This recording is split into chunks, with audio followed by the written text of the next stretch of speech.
Mesdames, Mesdemoiselles et Messieurs, bonsoir. Bienvenue dans notre 23e édition de Transparence. Et oui, nous sommes fiers d'avoir atteint cet objectif puisque nous voulions passer le cap des 20 et nous sommes au 23, ça fait plaisir. 23 numéros déjà de Transparence. Et pour cette 23e édition, nous avons décidé de faire appel à un grand nom de la communauté haïtienne.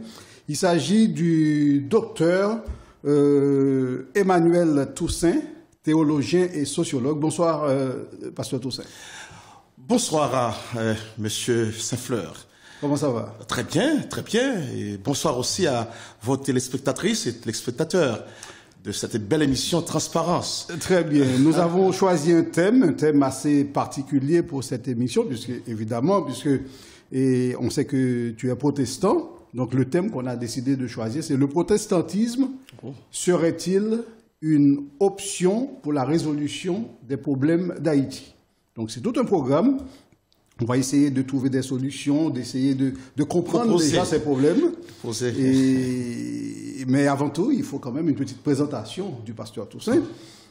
Né en 1960 d'un père catholique et d'une mère protestante, le petit Emmanuel reçoit le baptême conventionnellement admis par les familles haïtiennes. Pourtant, à l'âge de 15 ans, en 1975, il se fait baptiser chez les baptistes et progresse rapidement au sein de cette assemblée.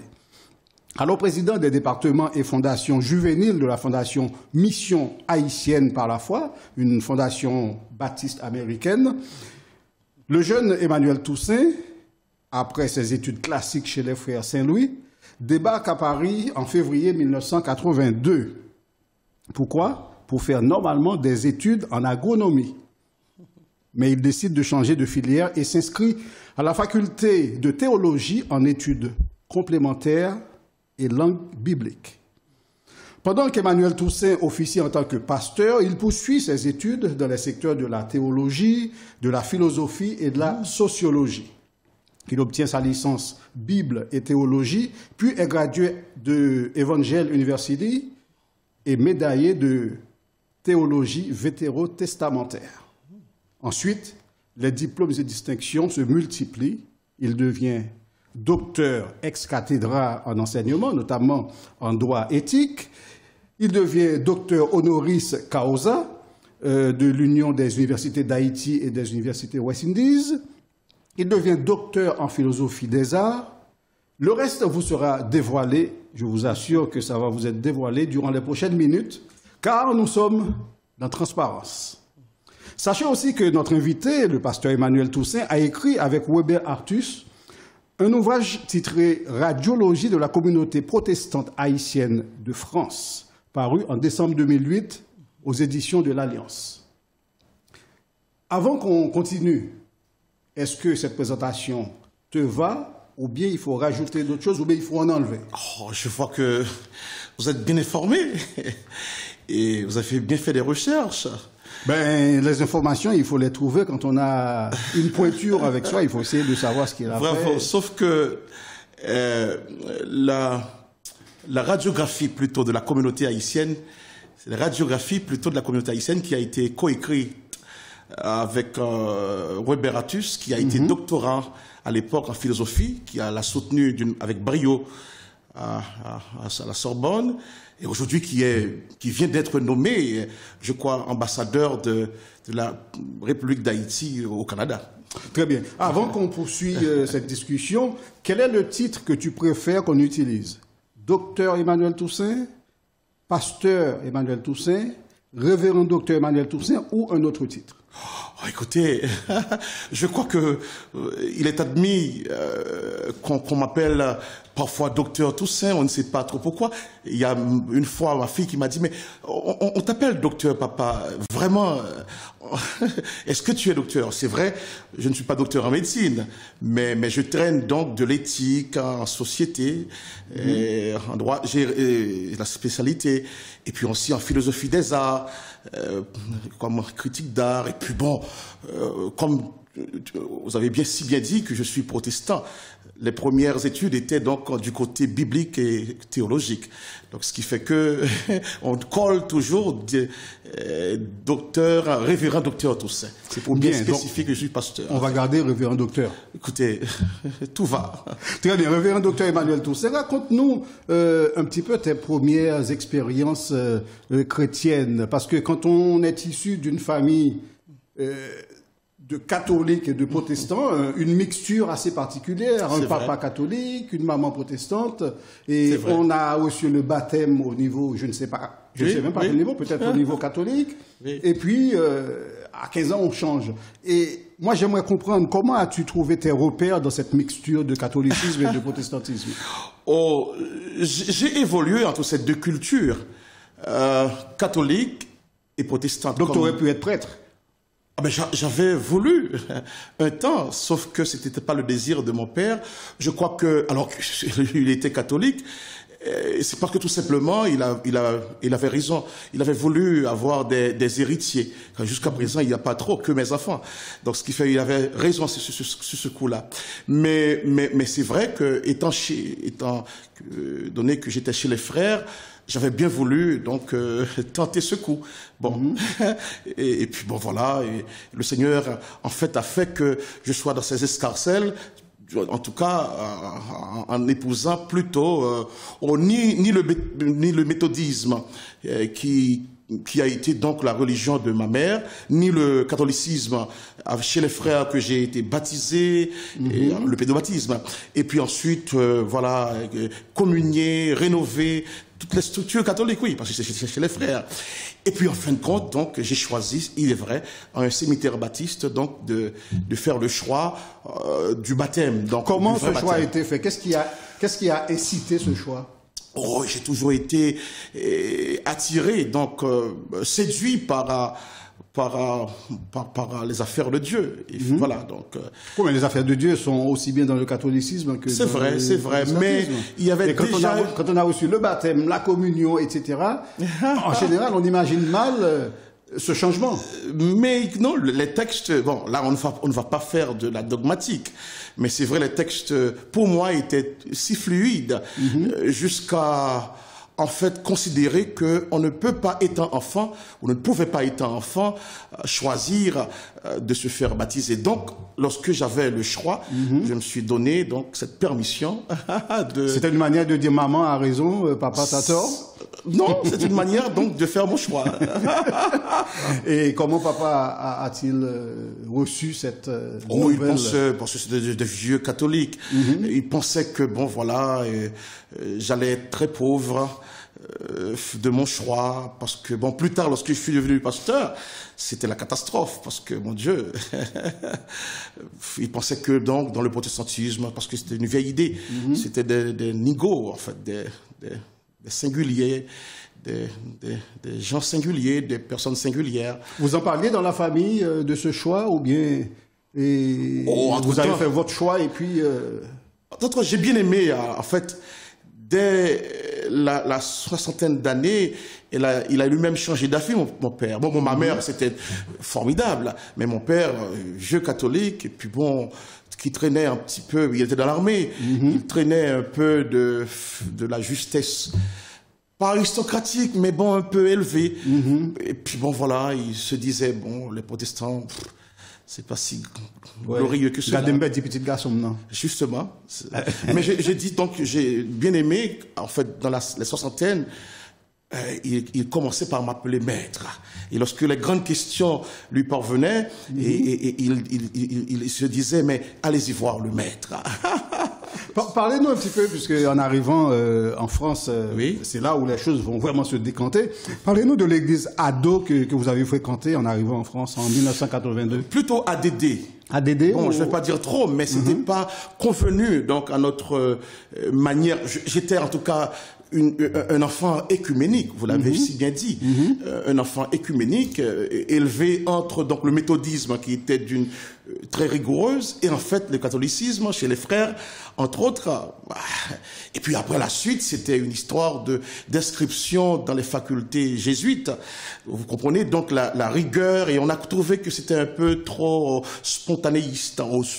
La spontanéité n'avait pas laissé une place pour de la liturgie. Et puis bon, je n'avais pas bien aimé cela. Et puis bon, voilà, c'est tout. Mais c'était quand même une première expérience en France. Non, lorsqu'on est arrivé en France, il y a toujours quelqu'un qui vous a accueilli. Donc, j'ai été accueilli et là, voilà, j'ai suivi donc le courant. Mais bon, c'était pas mon goût de... Okay. Est-il vrai que la conférence des 7 dispensations en juin 1982 fut un déclic? Mais vous avez trouvé toutes ces choses-là? Ah, mais j'ai trouvé des informations. Est-ce que ça a été un déclic pour vous, pour la suite de votre carrière dans le monde chrétien? Non, justement. Et en sortant donc de cette église, j'ai rencontré un jeune qui aujourd'hui est doyen donc du protestantisme, parce qu'il a été distingué par la conférence de New York lors du bicentenaire du protestantisme haïtien. Et alors je peux citer son nom, Lunaire Louis-Jean. Et puis donc quand je l'ai rencontré sur la ligne, je crois la ligne 1. Du métro parisien. Justement, oui, du métro parisien, qui traverse donc le pont de Neuilly à Porte d'Orléans à l'époque, oui.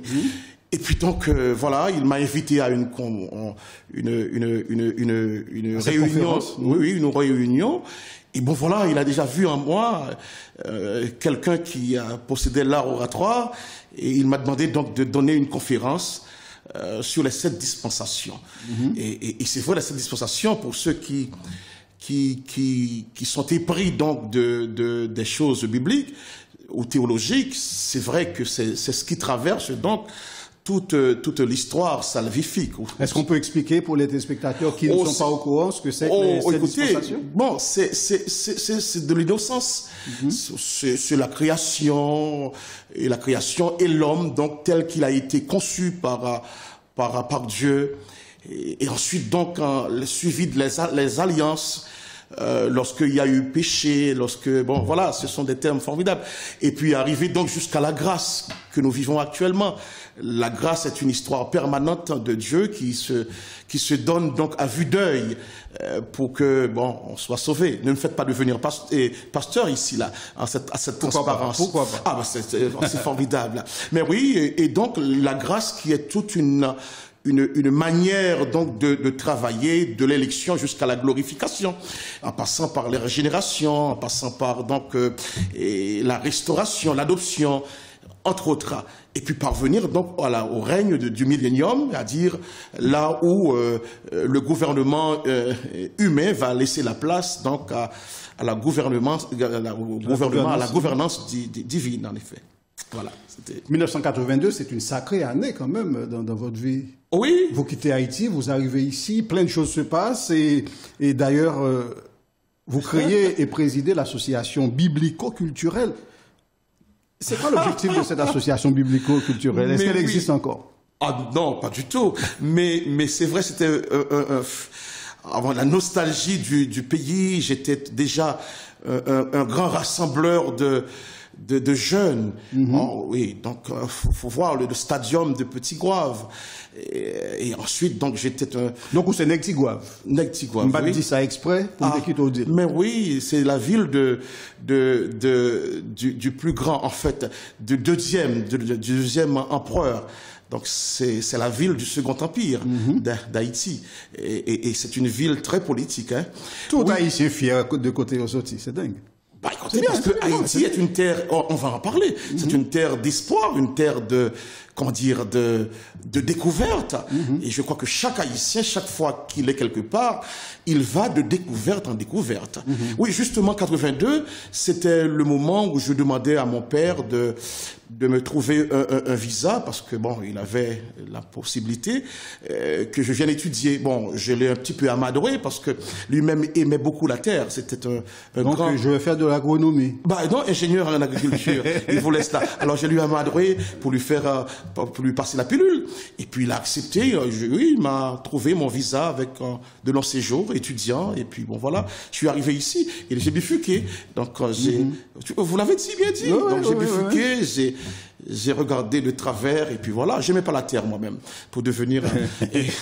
Figurez-vous que toutes mes frères, toutes mes sœurs et mes frères sont devenus agronomes pour plaire à leur père. Bon, ça fait plaisir de faire plaisir aux parents de temps en temps. C'est vrai. Mais vous n'avez toujours pas parlé de l'association biblico. Oui, l'association biblico, oui, j'allais y venir. L'association biblico, c'était justement une manière donc de ne pas m'y perdre dans cet alma. Voilà, j'ai voulu absolument parler, apprendre, disséquer. Et puis ensuite, me parfaire un peu. Voilà, on a créé cela. Et là encore, on a fait venir des gens qui aujourd'hui sont sur le territoire comme étant de grands pasteurs. Ernest, Alexis, et Lunaire Lujan encore, et puis Luthner Toussaint, qui est devenu ingénieur en métallurgie. Et puis ensuite, donc, Maxwell Thermidor, que malheureusement, actuellement, on prépare donc à lui mettre en terre, qui est devenu un grand agronome en Haïti, donc association AMES, entre autres. Bref, c'était déjà des jeunes poilus, des jeunes talentueux. Donc, on n'a pas fini de parler de l'année 1982, puisqu'il y a eu le groupe Les Jeunes chrétiens, le cœur des jeunes chrétiens. Oh mon Dieu. Toujours en 1982. Mais oui, pour montrer qu'on... Il y avait cette envie de créer en vous... Mais oui, cette envie de se montrer utile. Et puis bon voilà, de se dire capable de chanter. Là encore, c'était la même épique avec en tout cas Daniel Versailles, lui aussi, qui est devenu pasteur après. Donc c'était avec un grand directeur que nous aimons dire maestro. Mais bon, c'est vrai que c'était un directeur de chant. Oui, c'est vrai, on était utile en ce sens-là. Oui. On va laisser l'année 1982, on va marquer une petite pause et puis on va revenir, on va changer d'année parce qu'il y a plein de choses à dire encore. Et vous allez voir, on a pas mal de petites choses à voir ensemble dans tout ce que vous avez créé tout autour de votre parcours et plus de choses encore. Restez avec nous parce que vous êtes dans Transparence, la 23e édition. Cette émission est possible grâce à la revue culturelle Boyo Magazine, grâce à l'émission Boulevard du Compas tous les dimanches sur Espace FM, grâce à l'artiste Wilson Amos et puis un grand merci également au restaurant Ozadana qui soutient notre chaîne H-Live. Restez avec nous, on revient dans un instant pour la suite de Transparence. À tout de suite. Ladies and gentlemen, changez votre perception de la culture haïtienne. Lisez Boyo Magazine. Chaque trimestre, Boyo Magazine vous apporte toutes les passions, couleurs et émotions qui caractérisent la riche culture haïtienne. Des sites, villes et communes à découvrir. Musique, mode, peinture, beauté, poésie et toutes les valeurs traditionnelles d'Haïti constituent le contenu périodique de Boyo Magazine. Contact WhatsApp 06 01 86 45 50. Boyo Magazine, la voix de la culture haïtienne chaque trimestre. Nous revenons tout de suite sur le plateau de la 23e édition de Transparence, où nous avons comme invité le révérend docteur Emmanuel Toussaint, et notre sujet du jour ou de la semaine, c'est le protestantisme. Serait-il une option pour la résolution des problèmes d'Haïti? On va essayer d'entrer dans ce sujet au fur et à mesure qu'on avance. Mais pour le moment, on est en train de faire une sorte de chronologie des réalisations du révérend pasteur, parce que vous avez compris, il a quitté Haïti en 1982 pour arriver en France, et de 82 à aujourd'hui, il a fait énormément de choses. Évidemment, on va parler année par année, sinon on en aurait pour toute une soirée. Mais on va essayer de prendre quelques éléments de tout ce qu'il a réalisé, et je peux vous garantir qu'il a réalisé énormément de choses. D'ailleurs, en 1984, vous devenez pasteur, référent en l'église Fiangonana Protestanta, c'est une église malgache. Alors, je dis bien l'église Fiangonana Protestanta Malagasy. Fiangonana Protestanta Malagasy, c'est vrai. La communauté haïtienne ne vous suffisait pas ou quoi? Oh non. J'étais en faculté. Et donc, cette déserte, et on dit une déserte, m'a été proposée donc en guise de stagiaire. Et puis bon, voilà, donc... je me suis retrouvé avec les Malgaches comme étant pasteur référent. Qu'est-ce qu'un pasteur référent, déjà? C'est quoi sa fonction? C'était pas un pasteur titulaire. D'ailleurs, je ne parlais pas le malgache. Je prêchais en français. Je faisais donc la liturgie en français. Et eux-mêmes chantaient en malgache. Massina, entre autres. Bon, et puis, voilà, lorsque j'ai pu trouver une référente qui elle-même a été malgache.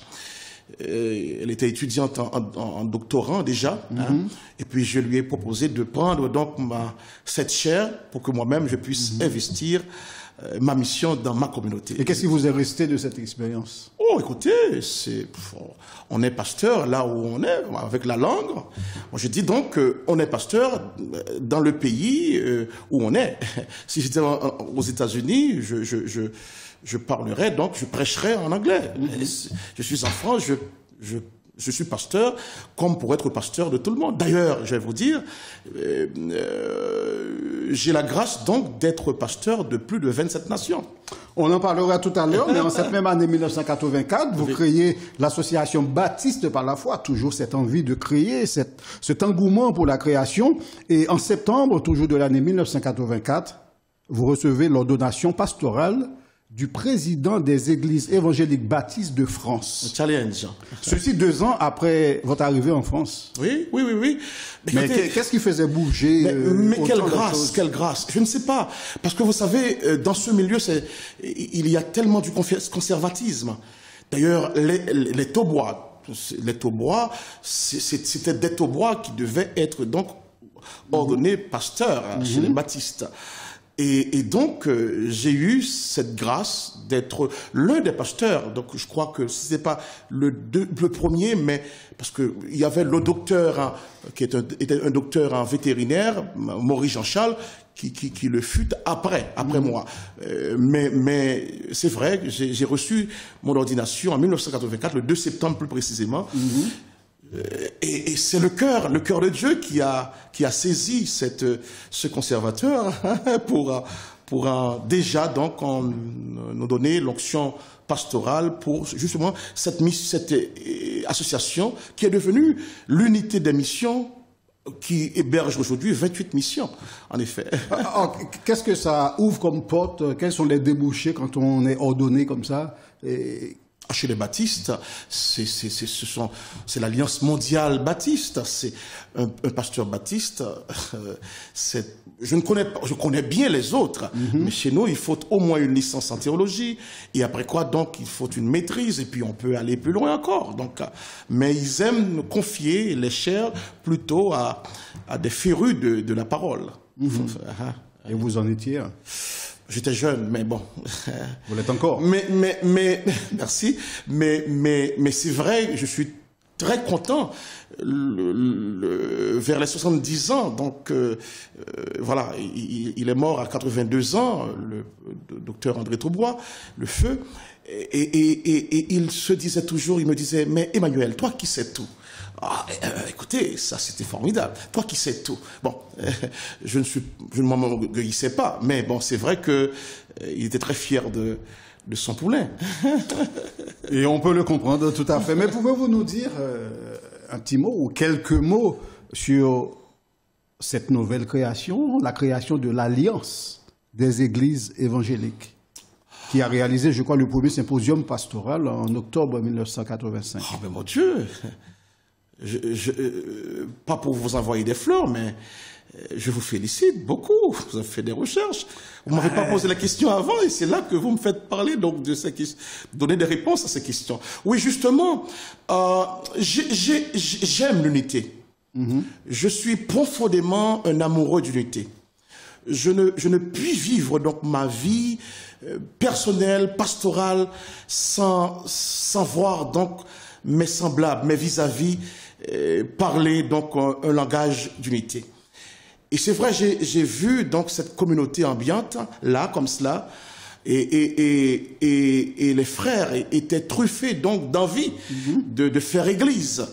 Et j'ai compris que dans cette France laïque, parce que j'étais en faculté, que ils ont mal compris le système français pour dire église, alors qu'ils n'avaient rien pour dire église, sauf la Bible. Parce que les lieux n'étaient pas des lieux historiques, c'était des lieux qu'on a loués pour pouvoir... Des lieux quelconques.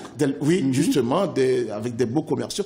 J'ai dit, ils abordent très mal la missiologie en France. Jusqu'à aujourd'hui, il y a pas mal de petites églises dans les sous-sols. Mais c'est malheureux quand même. On y a fait beaucoup de combats pour ça. Et j'ai dit donc, étant jeune, parce que je partais parce que les grands étaient là, et je me disais, mais attends, qui c'est ce petit, en fait, qui vient là comme ça? Qui veut tout bousculer. Je n'avais que 23 ans. 23 ans, parce que je suis ordonné 23 ans et demi. Et donc, je leur ai parlé, j'ai fait appel à des grands, en fait, poids lourds d'Haïti pour venir, donc, au moins, nous aider. Et nous avons créé l'Alliance, oui, par ce symposium, justement, et à l'Union chrétienne des jeunes gens, au 14 août Révis. Et nous avons créé, donc, l'Alliance des églises. Et quand cette Alliance des églises évangéliques, il y en avait combien au total? Combien de membres? Combien d'églises? Au tout début, il y avait donc quelques 8 communautés. On n'était pas très nombreux déjà.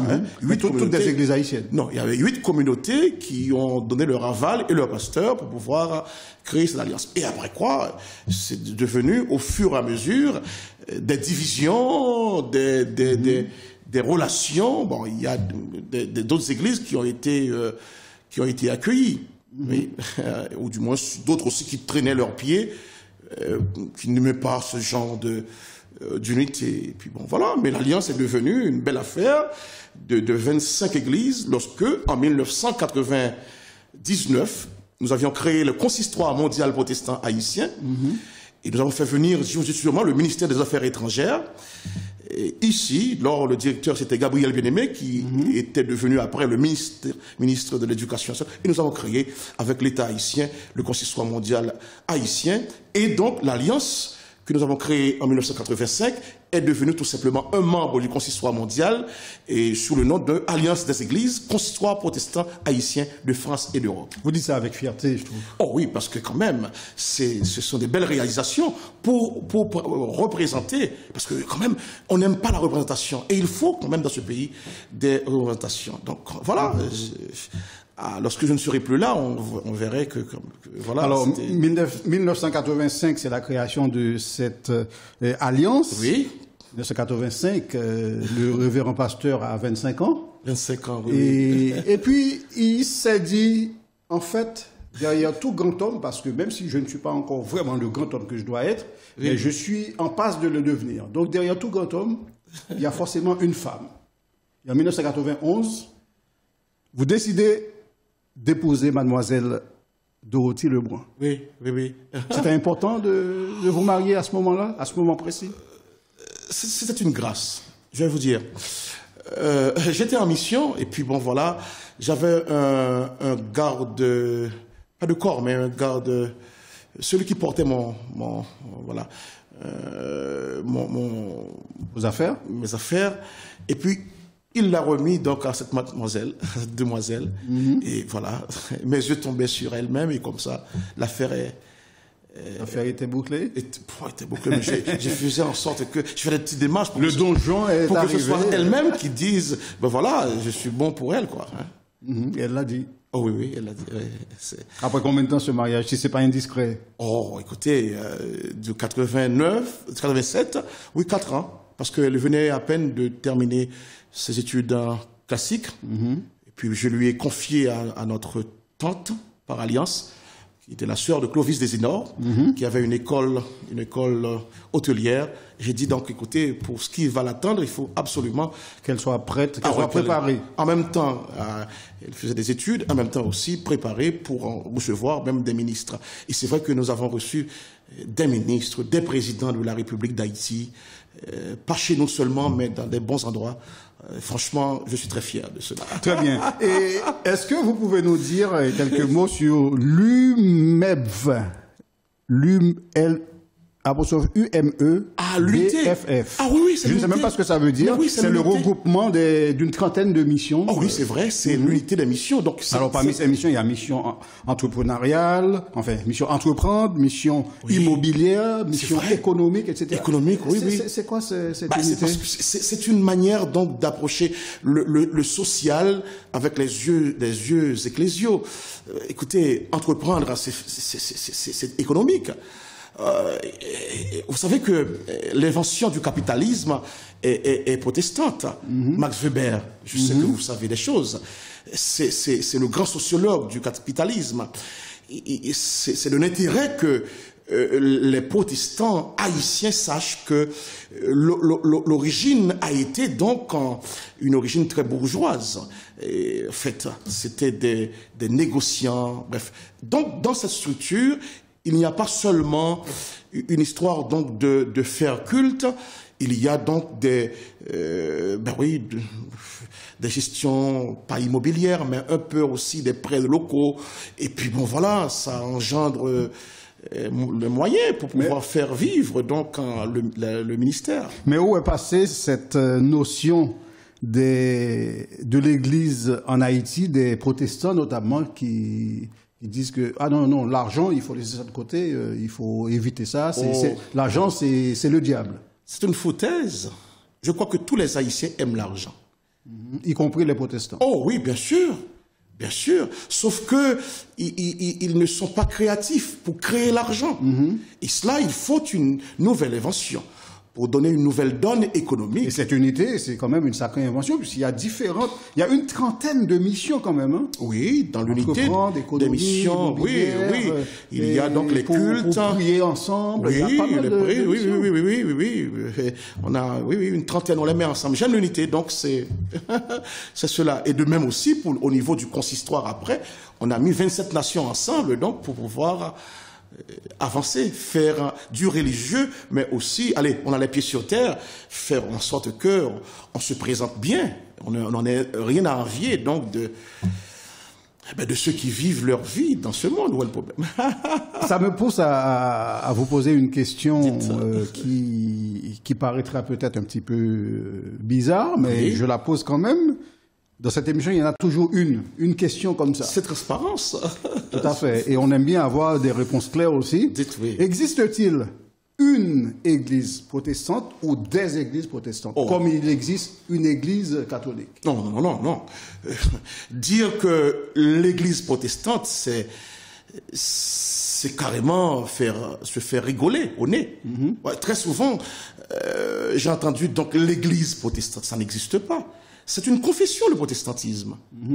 Donc, depuis 1516-17, c'est pour inventer une forme de renaissance. D'ailleurs, c'est le protestantisme qui a donné l'action donc à la renaissance. Puis donc toutes les structures et après. Donc non, on ne peut dire une église protestante, ça n'existe pas. Il peut y avoir une église nationale de type réformé, mais dans le protestantisme, c'est une diversité de le baptisme, donc le luthéranisme, le pentecôtisme maintenant, et puis donc entre autres donc le néo-pentecôtisme. Aujourd'hui, ce sont les revivalistes qui sont là. Mais c'est quoi? C'est une évolution? C'est une progression? En effet, le vent souffle où il veut. C'est un texte biblique de Jean 3. Le vent souffle où il veut. Mais c'est vrai que les néos d'aujourd'hui, les revivalismes, entre autres, donnent donc une dimension très populaire, mais aussi très...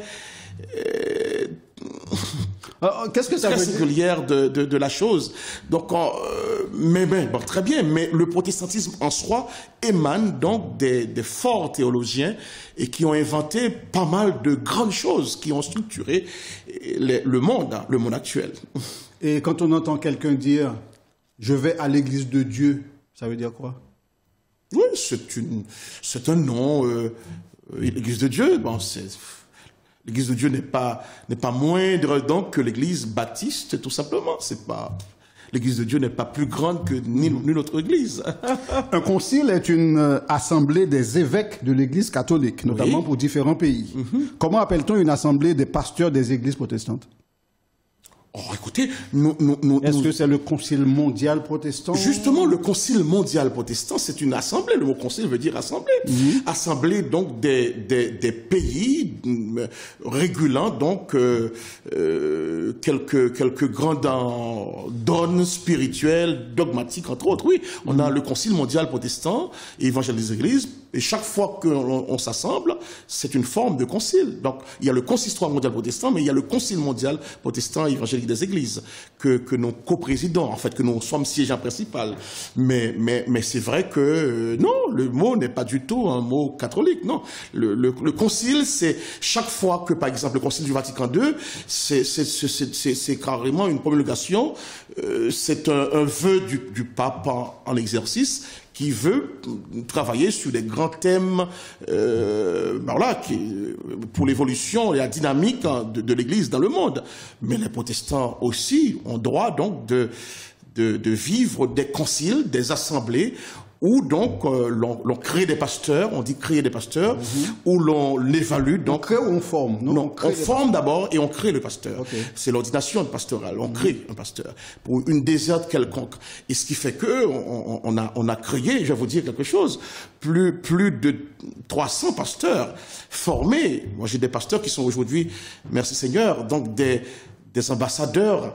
Je vois que le président actuel a fait pas mal de choix chez nous pour pouvoir gérer quelques bons lieux de mission. On parlera un petit peu politique tout à l'heure. Mais... oui, bien sûr, ça va de soi. Mais pour les téléspectateurs qui nous écoutent, qui ne sont pas forcément des religieux, mais qui entendent de temps en temps le mot pape, est-ce qu'il y a un équivalent du pape chez les protestants? Non, pas du tout.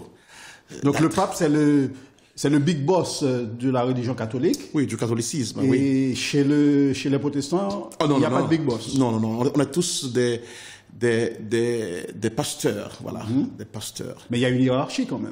Oh non, il y a des églises nationales qui institutionnalisent des églises. Il y a un président qu'on élit pour une mission pour telle date, pour telle mission, pour telle... Voilà. Mais l'élection papale est une élection vitam aeternam, en fait, jusque sa mort. Mais est-ce que c'est pas justement ce manque de hiérarchie qui fait qu'il y a autant de pasteurs ou de gens qui se disent pasteurs et qui ouvrent des églises dans les sous-sols? C'est vrai que le protestantisme a permis donc des bonnes révélations, mais aussi des situations qui méritent... Vous pouvez le dire, des mauvaises aussi. Oui, des situations qui méritent qu'on clarifie donc les choses. Voilà. Il faut le reconnaître. J'ai envie de donner quelques chiffres vous concernant avant de faire une pause. Le docteur Emmanuel Toussaint, c'est presque 40 ans à la présidence de l'Alliance des Églises en France, pour ne pas dire en Europe, ou même mondiale. Plus de 30 ans de présidence des conventions nationales et mondiales. Plus de 15 ans déjà au siège du Concile mondial protestant et évangélique des Églises.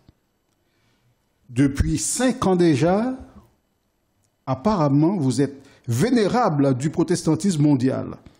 Où comptez-vous vous arrêter, en fait, dans cette marche vers l'avant? Je crois qu'une mission ne s'arrête jamais en chemin. Justement, l'Alliance des Églises, c'est une fille que j'ai aimée. Et que j'ai aimé créer, que j'ai vu naître, et qui bientôt, donc, on doit quand même la marier à quelqu'un que j'estime capable, donc de gérer les choses. Oui, parce que 40 ans, c'est 2 générations. Ce sont 2 générations, c'est vrai. Voilà, donc oui, mais le consistoire mondial, je la verrai, cette alliance toujours, puisque c'est le consistoire protestant haïtien de France et d'Europe. Oui, on y est, on prépare. Vous savez, il faut une génération pour préparer un successeur. Oui, bien sûr. Surtout dans les choses donc spirituelles. Je ne crois pas que chacun doit avoir la même place. Je crois que ça n'existe qu'en démocratie. On a un mandat. Mais pour le reste, je crois que, justement, le catholicisme nous donne raison de voir les choses, parce que c'est plus structural, c'est organisé, et puis donc, il y a un vécu et une vie lointaine. Et comme nous servons la vie éternelle, c'est un peu cela, donc, la chose. S'il fallait répondre à cette petite question simple, quelle est la plus grande, la plus belle, jusqu'à aujourd'hui, réalisation du révérend pasteur Toussaint, ça serait quoi? La plus belle réalisation, c'est... En fait, celle qui vous rend le plus fier. Mes enfants. Vous en avez combien? Oh, j'ai dénombré 4 garçons et une fille. Ça veut dire quoi? Vous avez dénombré, il y en a d'autres que vous n'avez pas comptés? Non, je n'aime pas les compter. Ils sont plus nombreux que cela. Ok. Justement. Et donc, l'aîné Clerc, donc à l'école notariale, le deuxième donc fait un master en droit des affaires, le troisième donc est plutôt avec le marteau, il a plutôt fait le droit pour justement échanger pour disperser, comme on dit, les œuvres dans des maisons. Et puis donc ma dernière qui est une fille, aime plutôt enseigner, donc elle prépare donc un master. Bon, après le reste... Je vais tourner ma question autrement, puisque vous répondez comme un politicien. Quelle est votre plus belle réalisation dans le monde chrétien, mis à part la famille? Je suis enseignant. J'ai pu former plus de 300 pasteurs. Et je les ai établis pour le royaume de Dieu. J'ai pu voir donc des amis qui sont devenus des grands lettrés, des grands sociologues, des grands théologiens, des rassembleurs. Voilà. Donc je sens que je ne vais pas mourir. Je suis quelqu'un qui est comme mon Seigneur éternel. Quelqu'un va toujours dire que Toussaint a été mon professeur quelque part. Quelque part. Mais il faudra préciser Emmanuel Toussaint. Emmanuel Toussaint, justement. Parce qu'il y en a d'autres. Oui, il y a Toussaint Louverture, c'est ça. Entre autres. Ah ouais. Nous marquons une nouvelle pause dans Transparence. On revient dans un instant. Ne bougez surtout pas. Vous êtes sur la plus belle des chaînes H-Life. Oui, mais li papa. Gi moun qui pas de quoi dans caravane nan. Gi l'autre même, yo te gen doute de caravane nan, est-ce qu'il est capable bay lumière 24 sur 24 vrai. Qu'on y a, pas fin di m'ke tri te ka bay courant ni pour faire m'songer nem. Caravane changement lumière te fin di la bay courant et li kembe mol. Qu'on y a, caravane nan, li vini avec une autre formule pour nous couper blackout avec chalet net en Haïti. Qui gen là-dedans? Yon réfrigérateur 8 cubes, c'est-à-dire 44 cm de largeur et 83 cm de hauteur. 3 panneaux solaires de 250 watts, un inverteur de 2000 watts, 2 batteries gel de 100 ampères et un régulateur de 30 ampères. Et puis, belle bagaille là, livraison avec installation gratis, ti chéri, depuis ne pas dépasser 60 km. Et puis, toute bagaille ça yo, pour un petit crasse l'argent. 2050 € seulement. Mais courant 24 sur 24 là, mais beau caravane lumière. Dépêchez-nous pour nous venir pour caravane lumière par nous, relais Kounia, dans 07 77 91 28 48. Caravane changement lumière arrivé sous nous, en avance avec. Lumière, maman.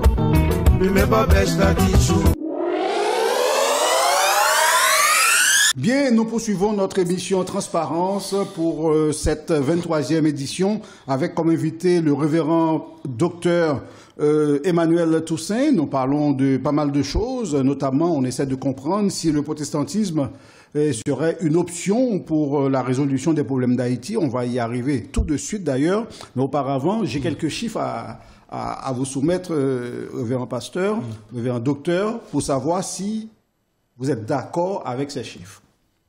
Selon la CIA World Factbook, qui est l'agence centrale d'intelligence, près de 55% des Haïtiens sont catholiques, 28,5% sont protestants. Et parmi ces 28,5%, il y a 15,4% de baptistes, 7,9% de pentecôtistes, 3% d'adventistes et 1,5% de méthodistes. Est-ce que vous êtes d'accord avec ces pourcentages? Ces chiffres sont de quelle année? Ils n'ont pas précisé, mais apparemment, c'est des chiffres qui datent du milieu des années 2000, là, c'est-à-dire 2010-2011. Oh, écoutez, faut qu'ils aillent sur le terrain. Ça a changé? Oh, écoutez... Ça a changé dans quel sens? Le protestantisme, en fait, les protestants, en fait, en Haïti, avoisinent carrément la moitié? La moitié de la masse, oui, de la masse chrétienne? Chrétienne, oui. En fait, de la masse populaire, en fait. Oui, on peut dire ça. Non, c'est parce que tout simplement, nos amis protestants se fait peut-être des marrons, en manière d'être, mais non, en institution. Non, je crois que ces chiffres ne sont pas Ils ne sont pas à jour. À jour, oui. Et vous trouvez que les protestants ne font pas assez de bruit, ne font pas assez... Ils ne s'occupent pas... Il ne faut pas parler d'eux suffisamment? Bon, ils s'occupent de leur foi, ils s'occupent de prier. Il y a des pasteurs qui sont là, qui font prier nos amis tous les jours, parce qu'il n'y a pas de travail. Hein. On prie, et puis on danse, et puis bon, voilà. Ce n'est pas suffisant pour faire un peuple religieux et... Qu'est-ce qu'il faudrait? Il faut évangéliser davantage? Non, il faut théologiser, il faut catéchiser, entre autres. Vous savez, sur ce point-là, il ne faut pas ni trop évangéliser sans laisser donc la formation des êtres. Je crois que le protestantisme doit en tout cas faire comme le roi Christophe, hein, accepter donc de continuer à utiliser de la bonne pédagogie. Outre donc la transmission de la foi, mais maintenant de la formation pour l'intelligence de la foi. Alors vous avez dit que le protestantisme existait depuis 1516-1517 par là. Oui. Mais depuis quand le protestantisme existe en Haïti? Vous savez, Haïti est une terre d'acceptation et d'exception. Il y a eu des musulmans parmi vous le savez, parmi donc les esclaves, parmi les transportés d'Afrique. Et il y a eu aussi donc une forme de conversion de ces esclaves. Bon, en catholicisme. Mais je vous avoue, très tôt d'ailleurs, il y a eu donc des protestants. Vous savez que le roi Christophe était anglican. Mais qu'est-ce qui explique la suprématie du catholicisme? Parce que c'était l'État naissant qui a voulu que, bon voilà, suivre donc le Dieu des Blancs, juste donc établir le catholicisme comme une forme de religion d'État. Alors, je vais vous pousser un petit peu là, parce que si vous dites que le protestantisme existe depuis très longtemps, aussi longtemps depuis le début quasiment, puisque si vous dites que les déportés d'Afrique ont été catholicisés, tout simplement. Donc, mais qu'est-ce qui explique que Haïti soit aussi ancré dans le catholicisme? Et la question en fait que j'ai envie de poser surtout, c'est: le protestantisme n'a rien fait pour donner cette Haïti que nous avons aujourd'hui. C'est plus le vaudou qui nous l'a donné avec la cérémonie du Bois Caïman. Non? Le vaudou a stimulé. Donc, le vaudou en soi, en fait, vous partez donc de cette affaire du Bois Caïman. Oui, tout à fait, oui. Mais c'était pour refuser, c'était un grand acte. C'était pour refuser le Dieu des Blancs qui a créé cette donne esclavagiste. Et donc, en refusant cela, donc, et en montrant que, bon, voilà, ils peuvent, avec leur propre croyance, arriver à stimuler et à créer et à prendre cette terre et à faire en sorte qu'elle devienne pays. Mais c'était cette croyance qui était dominante. Pourquoi aujourd'hui on arrive à 50-50?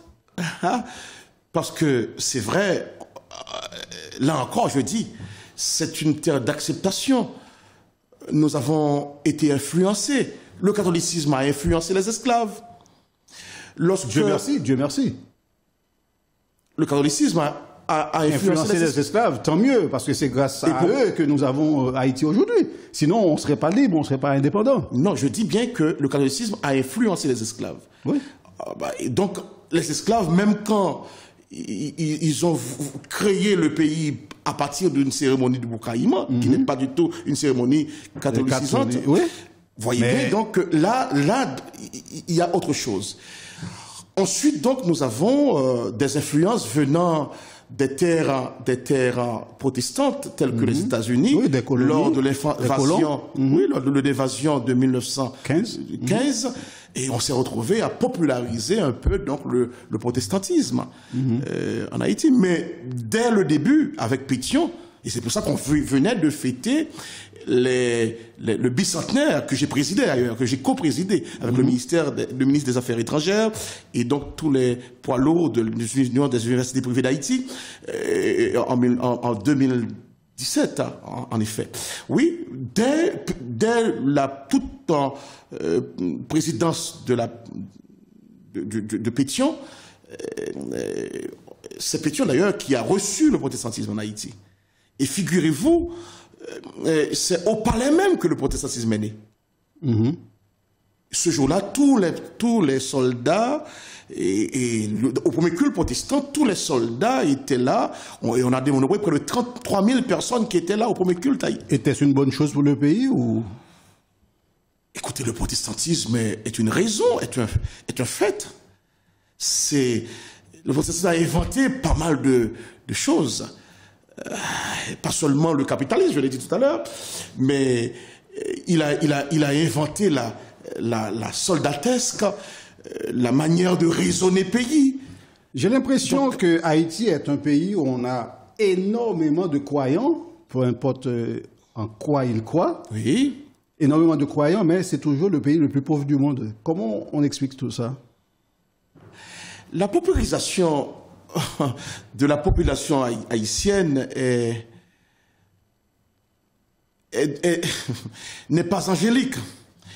Elle est profondément voulue. Elle est profondément voulue et s'il n'y a pas donc une révolution qui ne soit pas tout simplement une liberté trouvée, je ne sais quelle liberté, parce qu'on ne peut pas dire qu'on est libre si on ne peut pas l'assumer, cette liberté. Sinon, cette liberté va devenir une liberté liberticide. C'est ce qui est là maintenant. Actuellement, on voit que cette liberté fait du tort. Maintenant, il va falloir, je crois que vous allez revenir là-dessus, il va falloir travailler autre chose. Dans cette devise que nous avons là, il va falloir travailler l'égalité, il va falloir travailler donc la fraternité. La justice sociale doit être de mise pour que nous ne subissions pas cette paupérisation. On va parler politique un petit peu dans quelques instants, mais auparavant, deux questions que vous avez posées et que j'ai relevées dans votre ouvrage écrit en 2008, et radiographie de la communauté protestante haïtienne de France. Questions auxquelles j'aimerais que vous essayiez de répondre afin d'éclaircir un petit peu nos lanternes, nous, de H-Live, au niveau des téléspectateurs et même nous, présentateurs. La première question, la communauté protestante haïtienne de France est riche de combien de membres? Et la deuxième question, tout de suite, quel est le profil type de ces protestants haïtiens de France? Ce sont deux questions que vous avez posées dans votre bouquin et je ne sais pas si vous avez trouvé la réponse, mais vous nous avez posé la question, moi je vous les repose. Les protestants haïtiens de France sont nés d'une migration. Depuis donc le département d'outre-mer français, la Guyane. Et ses amis, en fait, ces Haïtiens venaient du sud. Du sud d'Haïti. En fait, aujourd'hui, c'est le sud, oui. Ce sont des Aquinois, comme cela. Et c'est à partir de là que nous avons découvert que c'était des gens originaires de ces contrées qui étaient évangélisés par le mouvement baptiste. La frange sociale, c'était pas des étudiants au tout début des formes migratoires, en fait, de la formation de cette communauté. C'était des étudiants autrefois. Je crois que il y a un livre qui a étudié donc cette frange estudiantine. Et alors la question est que les protestants sont de quel profil? Oui, et puis ils sont combien?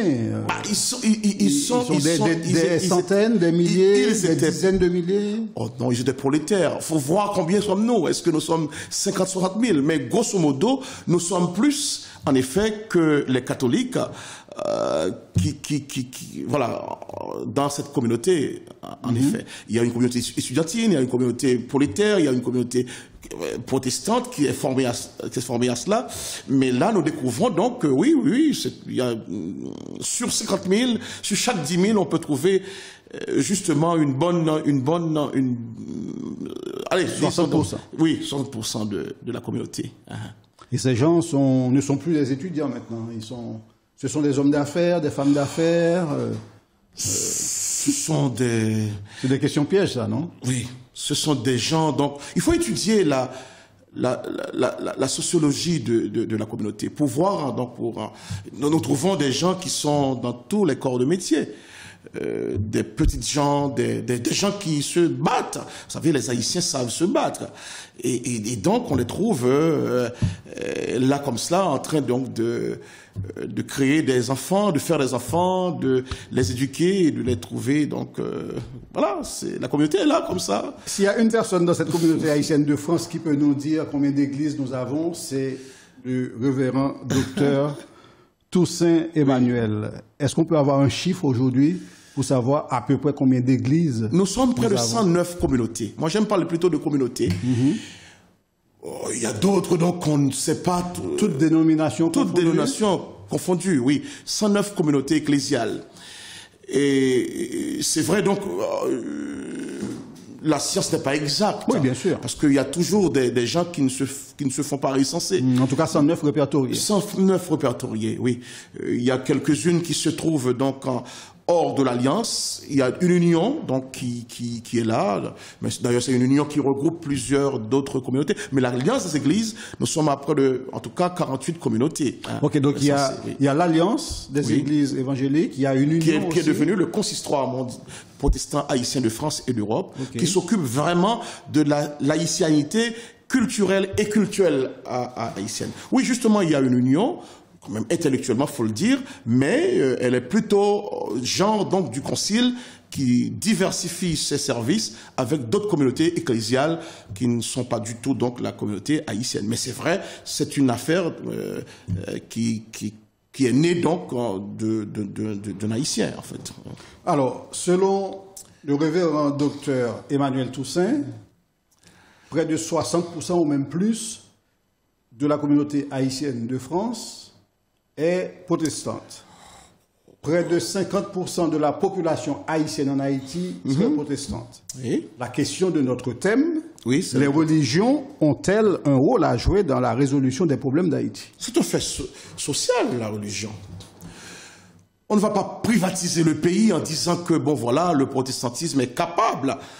Mais le protestantisme doit jouir son rôle donc dans la définition de la nouvelle donne en Haïti. De toute façon, depuis 1986-87, je crois, au premier CEP haïtien, comme toujours, il y a ce conseil provisoire qui s'éternise. Ce qui est bien, c'est que CEP, le P peut dire provisoire, ça peut dire permanent. Permanent aussi. Donc, il suffit d'un geste et d'un vouloir pour que le provisoire devienne justement permanent. Et donc, on a toujours demandé à ce que les protestants aient une personne qui le représente à ce CEP. On a associé depuis donc le départ de l'ancien président Duvalier, Jean-Claude, quand il y avait deux, oui, on a toujours associé. Bon, c'est une forme. Mais c'est un piège. Il ne faudrait pas surtout que, justement, on est là comme ça, juste pour dire qu'il y a un protestant qui est dans la mêlée. Non. Il va falloir que le protestantisme joue son rôle d'éclaireur, de prophète, à dire de savoir se cultiver de la chose publique et de se dire capable, n'est-ce pas, d'être un avantage pour ce pays qui est tout neuf que nous devons créer. Sauf que les problèmes sont imminents, sont immédiats. Donc il faut trouver les solutions rapidement. Est-ce qu'il y a vraiment du temps pour se préparer là? Il fallait être prêt là. De toute façon, il faut une école. On ne peut pas gouverner parce qu'on veut gouverner. C'est une science. On ne peut pas parce que l'on se dit protestant ou président, on a envie d'être président, et puis voilà, on se dit, bon voilà, on ne veut pas être président. Non. Moi, je crois que Haïti a plus que de besoins. C'est-à-dire, on ne peut pas juste dire que, voilà, on veut devenir président. Il faut être capable d'être président de ce grand pays en histoire, et c'est le bon pays à construire. Alors, on revient sur la question, c'est le thème. Le protestantisme serait-il une option pour la résolution des problèmes d'Haïti? Les problèmes d'Haïti sont multiples. Le protestantisme, le catholicisme, le vaudouisme, que dire encore? Bah, écoutez, tous les Haïtiens sont concernés par Haïti. Il ne faut pas qu'il y ait d'exception. Moi, je suis pasteur protestant, mais je ne peux pas dire que, bon, voilà, nous avons la science du développement pour pouvoir, donc, à nous-mêmes seulement, faire vivre Haïti. Non. Il va falloir que, allez, ces conférences épiscopales, d'ailleurs, qui a signé un concordat avec Haïti, que ces messieurs sachent aussi ne pas dire seulement, ne pas rester dans une forme donc de diplomatie pour dire bon voilà, donc Haïti n'est pas la leur. Non, les vaudouisants, entre autres, et nous-mêmes aussi, et tous les autres corps constitués doivent s'y mettre pour pouvoir créer cette belle affaire, ce pays que nous rêvons tant. Alors, une question polémique, une question qui fait toujours trembler quand on la pose. Oui. Et ça m'est déjà arrivé de voir des pasteurs qui se mettent en colère et quand on leur pose cette question, pas forcément ici, puisque c'est la première fois qu'on reçoit un pasteur et ça nous fait plaisir. Mais merci. cette question, c'est que souvent, quand on parle d'Haïti au niveau international, on dit la religion phare d'Haïti, c'est le vaudouisme. Non. Et apparemment, vous n'êtes pas d'accord. C'est à tort. D'ailleurs, intellectuellement, c'est une foutaise. Non, non, la donne a changé. Écoutez, il y a autant de protestants que de catholiques que de vaudouisants. Et il y a autant de pauvres riches, autant de riches pauvres. C'est ambigu. Haïti est un terrain avec beaucoup d'ambiguïté. Et donc, moi je crois qu'il faut beaucoup d'éthique, de société, pour inventer la société que l'on veut pour le 21e siècle, donc en développant, et le 21e siècle finissant. Mais que pensez-vous de la situation, de la tournure que prend la situation sociopolitique d'Haïti depuis quelques années? Très médiocre. C'est une situation très médiocre. Donc, écoutez, si nous-mêmes nous ne le disons pas, si nous-mêmes nous ne pouvons pas regarder que nous sommes dans un état lamentable, personne d'autre, d'ailleurs, nous serons toujours la risée du monde. Et ce n'était pas fait comme cela. Ce n'était pas fait pour qu'on l'on soit risé du monde. Après autant d'années d'indépendance. Après autant d'années d'indépendance. Haïti a fait presque toutes les expériences possibles dans le choix de ses présidents. On a eu des athées, on a eu des prêtres, on a eu des mystiques, on a eu des paysans, des intellectuels, des artistes, etc. Quasiment aucun d'entre eux n'a laissé une empreinte positive dans le grand livre d'Haïti. Et si on faisait appel à un protestant, ne seriez-vous pas intéressé? Car vous avez les prérequis, je présume que vous avez la capacité, mais est-ce que vous en avez envie? Est-ce que vous avez cette volonté? Pourquoi pas de devenir président d'Haïti et justement aider à sortir le pays de son marasme? J'ai cité le roi Christophe qui a hérité le siège en fait de l'empereur. Après donc il y a les choses s'est gâté, hein, et on nous a donné donc une république. Je crois qu'il va falloir redéfinir Haïti. Pourquoi il faut revenir à l'empire? La république n'est pas une forme donc de gouvernement. Tel que le pays a été. C'est pas la forme qui convient à Haïti, c'est ça? Je ne pense pas. Qu'est-ce qu'il faudrait? C'est un pays qui a été un pays. Il ne faut pas avoir une monarchie quand même. Non, c'était un pays cacique. C'est pas par hasard, c'est pas fortuitement. que l'empereur, en fait, en tout cas les généraux, ont décidé de créer l'Empire d'Haïti. Moi, je crois qu'il y a 3 hommes en Haïti qui ont compris, parmi les présidents.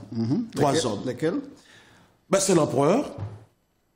Et ensuite, donc, c'était le roi Christophe et l'empereur Faustin Solocre. Les présidents, vous voyez bien, bon, c'est une autre forme. Tous les Haïtiens, chacun veut devenir président.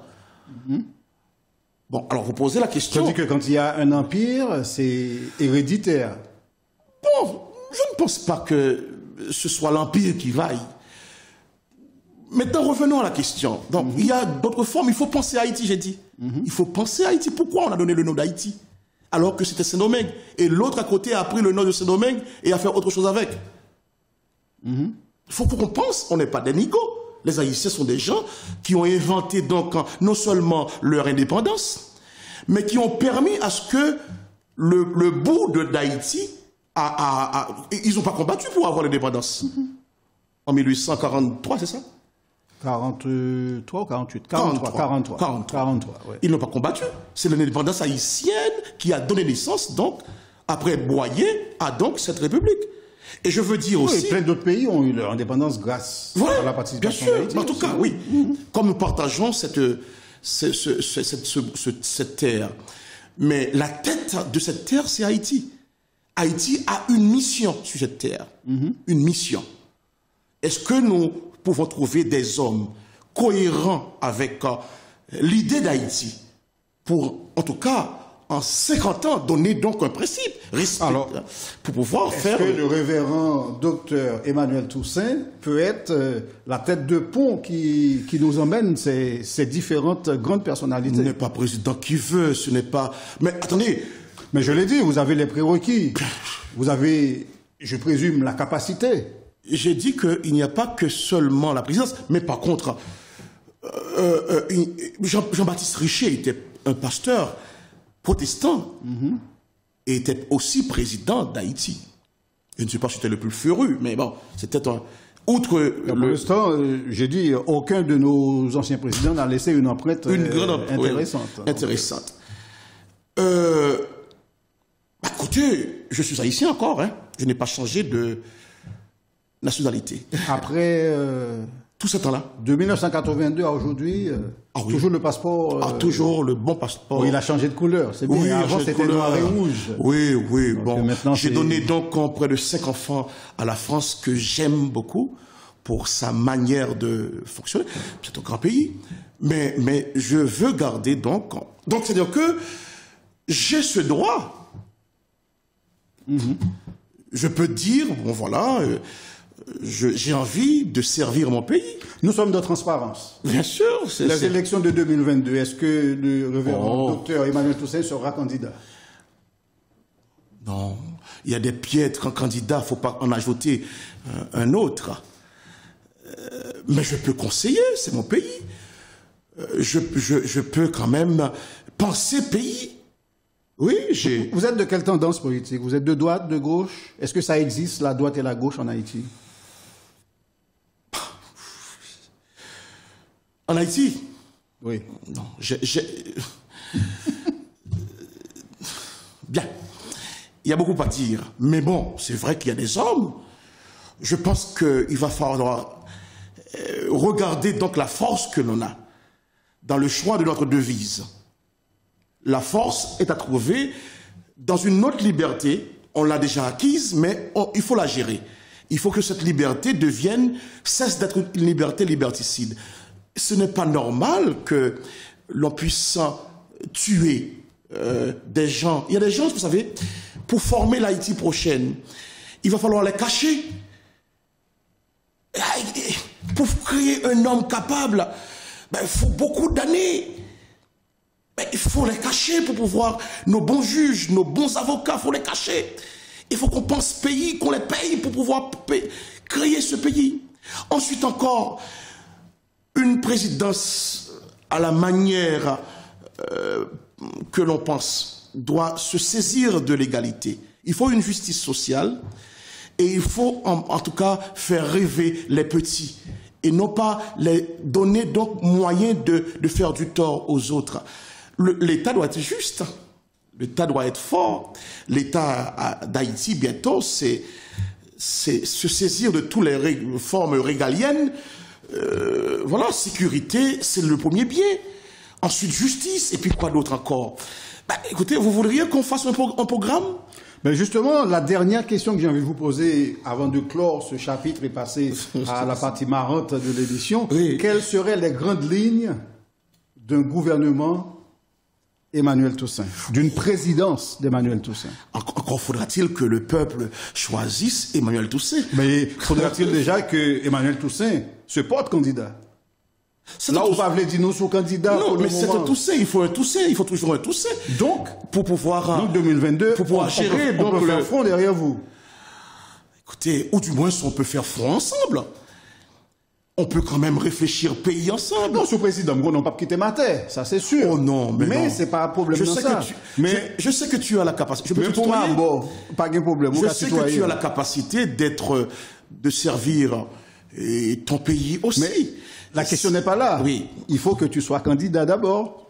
Non, ne nous efforçons pas d'aller jusque-là. Mais on ne laisse rien à personne. On peut quand même, on a le droit, comme notre bon chanteur que nous avons accueilli ici, qui fut président, voilà, comme ce président actuel, oui, qui a voulu, en tout cas, donner les lumières, faire projet pour le pays. Tout Haïtien, en tout cas, doit se présenter devant le BEMA, devant la justice haïtienne. Alors j'insiste beaucoup. Je dis justice, pas justice devant un tribunal, mais devant donc le peuple. Justice sociale. Oui, pour pouvoir donc se mettre au profit de cette nation. J'ai quelque chose à dire. La première chose que j'aimerais, en tout cas, qu'une présidence se donne à faire, c'est de faire en sorte que scrupuleusement on respecte donc les deux langues d'Haïti. Le français, tout Haïtien doit bien parler le français. Vous savez pourquoi? C'est une langue de relation. C'est pas une langue de fermer sur soi-même. C'est ça. C'est notre langue. Bien parler le français et bien parler le créole. Le discours en français à la Cameroun et le discours en créole. On est perdu lorsque, par exemple, on voit là, Haïti ne se présente pas. J'aime donc ceux qui parlent au nom d'Haïti, mais au moins on ne peut pas faire venir des corps diplomatiques là et entendre donc un discours carrément en créole, à moins que l'on traduise en même temps pour que au moins le monde entier connaisse ça. Non, il y a des choses et des formes, ce n'est pas de la politique, c'est de la représentation. Donc à partir de ce moment, je crois qu'il va falloir qu'on se fasse comprendre que la Haïti prenne toute sa place dans le circuit mondial. Et puis, comme il a une très belle histoire, c'est de vendre son histoire. Mais est-ce que Haïti a un problème de compréhension? Quand nos diplomates, quand nos politiciens parlent, on les comprend, peu importe quelle langue ils parlent. C'est vrai, il y a des Haïtiens qui ne parlent ni créole ni français, mais en général, quand un politicien haïtien, un diplomate haïtien parle, en général, on comprend. Lorsque l'on parle pour Haïti, l'on doit parler créole et français. Ou français? Créole. Ou bien les deux? Les deux à la fois. C'est pas une perte de temps? Ce n'est pas une perte de temps. Nous avons, alors c'est pas parce que l'on dit que bon voilà, la majorité parle le créole, et puis ensuite on laisse tout le monde là-dedans. Et après quoi, moi je peux vous dire pourquoi je parle ça comme ça. Parce que j'ai passé 13 ans de ma vie à défendre donc les Haïtiens dans tous les tribunaux en France, tous les TGI. Et TGI, tribunaux de grande instance. Pour pouvoir faire comprendre leur fond de pensée. Et c'est la même chose aussi. On a des grands hommes d'Haïti. Mais en fin de compte, nous avons perdu beaucoup sur le faire comprendre les affaires haïtiennes. Alors revenons à cette dernière question oui, bien sûr. Avant le jeu. quelles seraient les grandes lignes d'une présidence Emmanuel Toussaint? Oh, mais... Les grandes lignes, c'est quoi? Est-ce que c'est l'agriculture qu'on va développer? Est-ce que ce sont les infrastructures qui vont être développées? Est-ce qu'on va assainir les grandes villes? Est-ce que c'est l'éducation qui sera Mais Emmanuel priorisée? Toussaint n'est pas le président d'Haïti. Oui, mais nous sommes dans l'hypothétique. Oui, mais non, écoutez, il y a d'abord à structurer les points régaliens. Il y a aussi l'agriculture. On a dit que le pays est agricole. Il y a en tout cas la justice. Il y a à créer ce pays. Il y a à développer d'une manière simultanée. Il n'y a pas à jouer avec Haïti. Le mandat d'un président haïtien, c'est 5 ans. Oh, écoutez, il faut changer ça. Il faut faire quoi? Il faut faire 2 fois 5 ans. 2 fois 5 ans, donc... Après, hop, pas de coquin là-bas là. Comme aux États-Unis.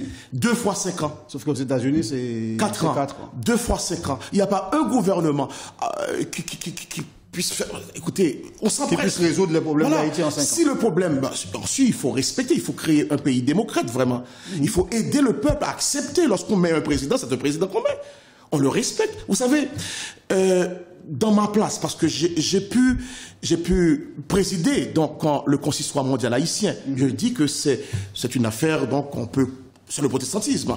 C'est une grande nation aussi de peuples de croyants, mais ça me permet même avec ce titre de rencontrer pas mal de. Moi, j'ai toujours vu les présidents d'Haïti. Depuis Duvalier jusque donc le président actuel. Jovenel Moïse. Oui, donc oui, je ne le connais pas comme ça, mais devant, lorsque je sais que mon président arrive, je me prépare donc à être devant pour accueillir mon président. Il va falloir que nous respections donc les mandats des autres. Comment, dès qu'on arrive, on dérespecte donc carrément, on fait tout, soi-disant une démocratie, on injure. On dit souvent qui veut le respect se le procure. Bien sûr. Mais il faut choisir les gens qu'on respecte. Comment on peut élire quelqu'un et après 2 dans le matin, il est voleur, il est tout à la fois. Donc lorsqu'on dit que son président est un voleur, donc c'est nous tous qui sommes voleurs. On se traite de voleurs. On se traite de voleurs. Donc c'est un pays de voleurs. Arrêtons ça. Il faut respecter les choses. Les structures. Et puis bon, voilà. Donc donnez-nous un mandat et vous verrez bien, en respectant cela. Et puis après quoi, il faut un jugement à la fin du mandat. Il faut un jugement, même que ce soit pour donner un quitus, que ce soit aussi pour pouvoir dire bon bravo ou hola. C'est pas normal. Il faut quand même qu'il y ait un jugement. Donc pour vous, il faudrait 2 mandats de 5 ans, 2 mandats successifs. Il faut 2 mandats successifs. Et puis on veille pour que si le président n'est pas réélu, il n'est pas réélu. Mais on ne peut pas quand même faire quelque chose à 5 ans. Ça, c'est enrichir et appauvrir le pays. Parce que chaque président, après, a des sommes, des capitaux qu'on... Oui, ils s'enrichissent. Écoutez, non, il n'y a pas que les présidents. Non, c'est-à-dire, non, je ne dis pas qu'ils sont... Tout leur entourage. Donc, c'est-à-dire qu'après, il faut les payer, ce sont les présidents. Oui, mais bien sûr, mais ce n'est pas avec l'argent qu'on les paye qu'ils deviennent riches, qu'ils construisent des villas à droite à gauche. Vous n'avez pas répondu à la question, c'est dommage. Non, la question... Parce que, justement, pourquoi j'ai insisté pour savoir si vous seriez éventuellement candidat, c'est que il y a trop d'improvisation dans ce genre de choses. On se rend compte qu'il y a des gens, 2 mois, 3 mois avant les élections présidentielles, se déclarent candidats. Et il y en a qui ne sont pas du tout qualifiés. Là, c'est 20 ans avant, ils sont déjà candidats. Mais ceux qui, en général, semblent être qualifiés, ils hésitent, et puis au dernier moment, on fait ça à l'improviste. Au dernier moment, on décide. Mais là, justement, s'il y a une candidature Emmanuel Toussaint, aujourd'hui, on sait qu'on a 1 année pour préparer ça, quasiment. Je crois qu'il faut un parti pour pouvoir... Il faut un parti. Je sais pas. C'est un rendez-vous avec un peuple, mais un peuple organisé. Vous savez, je vais vous dire quelque chose. Pas pour me faire de la fioriture. J'exècre la médiocrité. Si c'est pour être un président médiocre... Tu as quoi? J'exècre, je n'aime pas. Tu exècres. Ouais, la médiocrité, non. Faut pas que je sois un piètre qui arrive donc... non, écoutez, vaut mieux être ailleurs que de prendre donc Est-ce que vous êtes en train de me dire que vous n'êtes pas qualifié? Non, je ne dis pas cela. Non, pas du tout. Non, ce serait insulté. Vous n'avez pas la volonté d'aider ce pays en tant que président? Non. Je suis président de quelque chose déjà. Non, on veut un président d'Haïti pour résoudre les problèmes d'Haïti. Parce que la question aujourd'hui, c'est le protestantisme serait-il une option pour résoudre les problèmes d'Haïti? Tu es on va dire, une des têtes pensantes du protestantisme. Le en tout cas, c'est reconnu au niveau mondial. Le protestantisme, cher Saint-Fleur, peut et doit contribuer. Avec donc toutes les autres sphères de notre Haïti. Je disais tout à l'heure le catholicisme. Ok, c'est vrai, mais il y a une conférence, il y a aussi le pape, par concordat. Bah, écoutez, voilà, il y a donc les vaudouisants, il y a les hommes de lettres, il y a donc des universitaires, il y a, que dire encore, donc des gens de l'économie, hein. Et voilà, pour gérer cette gourde-là. Donc, voilà, il va falloir que nous créions ce pays. Oui, le protestantisme doit jouer son rôle, oui, c'est vrai. Mais encore faudra-t-il qu'il s'organise, qu'il s'unifie, et puis aussi qu'il se prépare, pas juste parce que je suis... Non, mais il y a des backgrounds quand même. On ne peut pas gérer un peuple parce que tout simplement on a envie. Non, il faut qu'on sache qui on est. Transparence, justement. Il faut qu'on sache qui est là. Voilà, et qui peut donc faire le bon boulot, pour qu'on sorte ce pays donc de tout ça. Faites-nous une promesse. Oui. Quand la décision sera prise, est-ce que transparence sera dans les secrets des dieux? Mais transparence est toujours une belle forme donc de distribution de pensée, en fait, d'information. Souhaite 2-3 mois avant élection pour venir mon candidat, m'a frappé avec question ça encore, parce que nous n'avons pas qu'à prendre tout le temps ça pour nous retendre. 1 an avant, c'est pas beaucoup. Exemple, il suffit de regarder les primaires aux États-Unis, c'est quasiment 2 ans avant qu'on commence à préparer les élections pour que Biden devienne président aujourd'hui. Oui. Ces messieurs, oui, c'est ça. Ils font le. Écoutez, gens ici aimeraient copier. Bon, pour qui ça va pas copier? Vraiment, bonne organisation, fait congrès, de bons congrès, dit qu'on ça c'est deux messieurs Sayo qui cap représenter nous. Pourquoi ça va pas faire ça? Je ne me copier, bon copier nous, tout nous copier tout bagaille. Pas oublier où sont leaders. Donc faut commencer à envoyer le coup là-bas pour que les gens puissent comprendre qu'il faut effectivement qu'on s'organise. Je vais vous dire quelque chose. Le jour où on ne tue pas les meilleurs de chez nous, le jour où on ne voit pas que l'haïtien, l'autre, mon vis-à-vis, n'est pas du tout un ennemi, il n'est qu'un adversaire. Et je dois contribuer avec lui dans le respect pour faire, voilà, de ce pays un pays. M'a regardé donc dans l'autre pays, eh bien, on reconnaît ses défaites. C'est pourquoi grandir, on reconnaît les défaites. Et à partir des défaites, maintenant, de ces défaites, eh bien, on apprend, on respecte, et puis ensuite, on devient. C'est seulement ça. Et il va falloir une belle école. Il nous faut 50 ans ensemble, même pour... Alors, je vais vous dire quelque chose. Si on me dit qu'il n'y aura pas un Haïtien qui va être mort pour ses idées, pour ses pensées, parce qu'il y a des franges, si on me dit donc qu'on va tout faire pour qu'on cesse ces messieurs-là, qui deviennent des bandits de bord chemin, et pourtant ce sont des enfants de ce pays, on peut quand même les traduire, justement, les convertir, les mutants en responsables de sécurité. Ils veulent faire la guerre. Mais qu'ils préservent donc cela, qu'on ne les guide pas pour... Voilà, c'est seulement ça, la sécurité. Si on me dit qu'il y a la sécurité, si on dit qu'on peut quand même parler ensemble, changer des idées, et ne voir pas un ennemi au lieu d'un adversaire, écoutez... Banco. Alors, c'est ça. De quand date votre dernier voyage en Haïti? Je suis toujours... Écoutez, il n'y a pas une année que je ne sois pas au pays. Faut pas répondre à une question, non? Depuis qu'il est en Haïti? Il n'y a pas une année que je ne sois pas en Haïti. Année 2020, ça, où aller déjà? Comment ça? C'est mon pays. Donc, même s'il y a insécurité, tu n'hésites pas à aller dans ton pays. Donc pourquoi ne pas faire de la politique dans ton pays? Je serai, cher Pradel, enterré en Haïti. Ok, donc c'est-à-dire que pourquoi hésiter, pourquoi attendre qu'il y ait sécurité maximale avant de se lancer dans une... Mais pour aller dans des partout, joutes électorales. Parce que je dis, c'est pas juste... Haïti n'est pas Port-au-Prince. Port-au-Prince, c'est la capitale d'Haïti. C'est vrai qu'il va falloir vraiment faire de cette capitale une autre capitale. Mais faut aller dans le pays. Faut aller voir le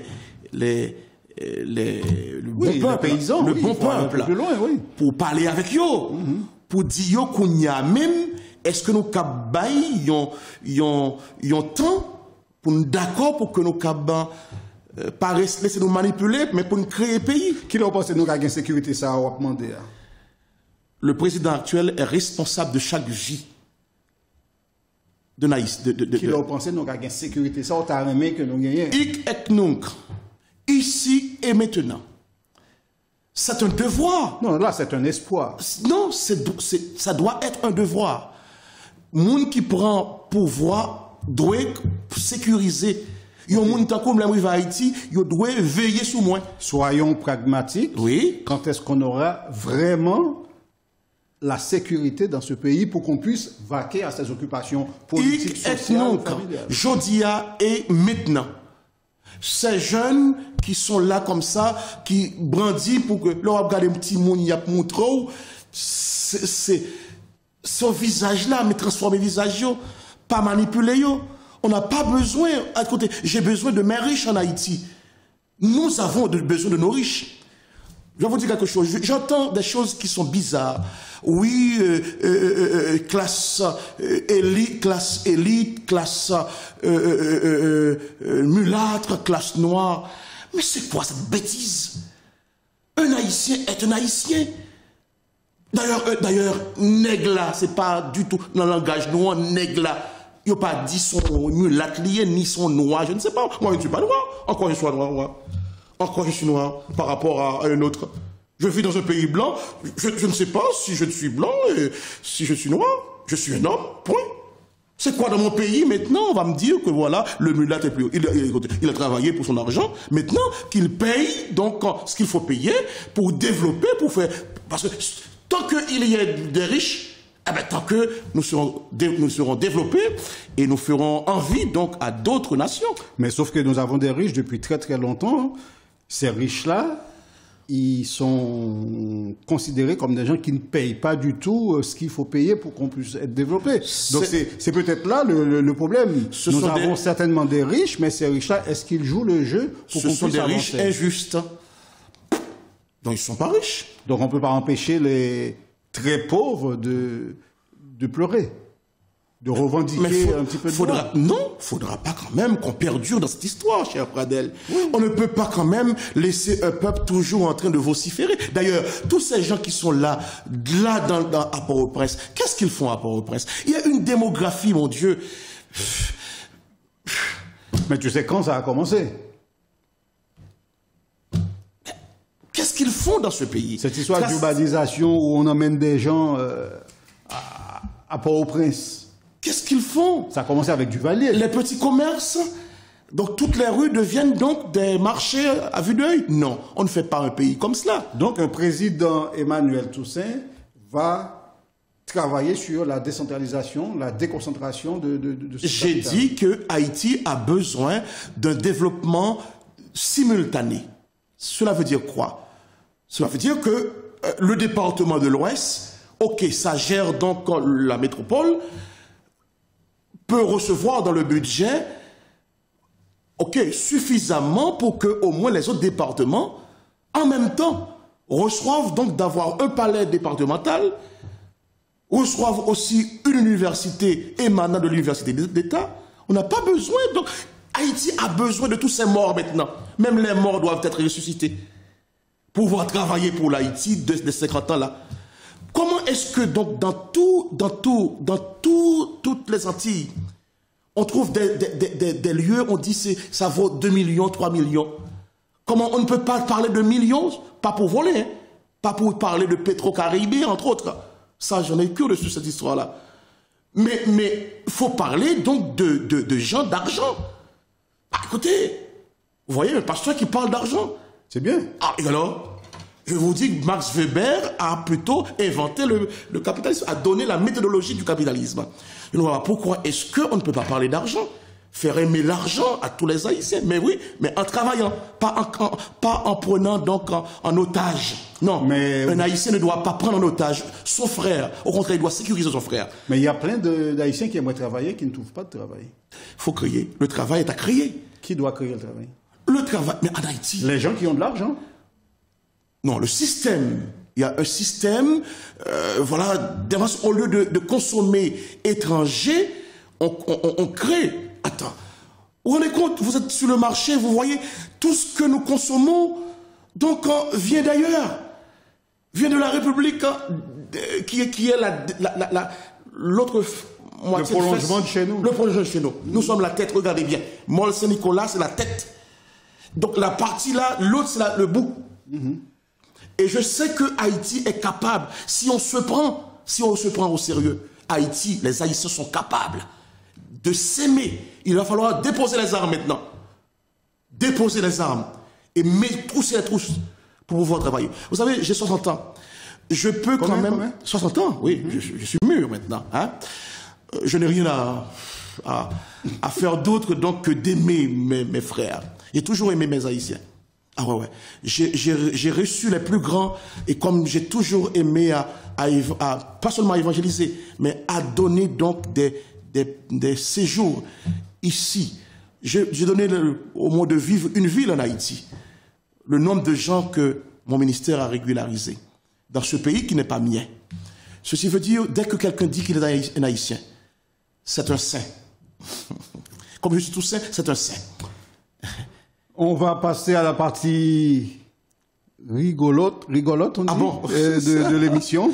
On va marquer une petite pause, après on revient, ça sera Transquiz. Surtout, ne bougez pas, vous avez compris, vous êtes dans Transparence. À tout de suite. Ladies and gentlemen, changez votre perception de la culture haïtienne. Lisez Boyo Magazine. Chaque trimestre, Boyo Magazine vous apporte toutes les passions, couleurs et émotions qui caractérisent la riche culture haïtienne. Des sites, villes et communes à découvrir. Musique, mode, peinture, beauté, poésie et toutes les valeurs traditionnelles d'Haïti constituent le contenu périodique de Boyo Magazine. Contact WhatsApp 06 01 86 45 50. Boyo Magazine, la voix de la culture haïtienne chaque trimestre. Nous poursuivons notre émission Transparence ce soir où nous avons comme invité le révérend docteur Emmanuel Toussaint et qui nous a parlé de pas mal de choses, mais on n'a pas fini avec lui puisque nous sommes entrés dans l'ère de Transquiz tout de suite avec notre logo.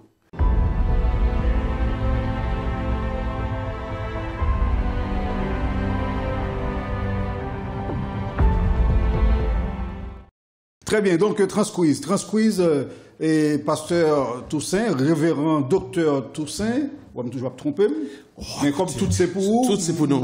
Une de temps en temps. Donc, révérend docteur Toussaint, est-ce que vous êtes prêt pour le Transquiz?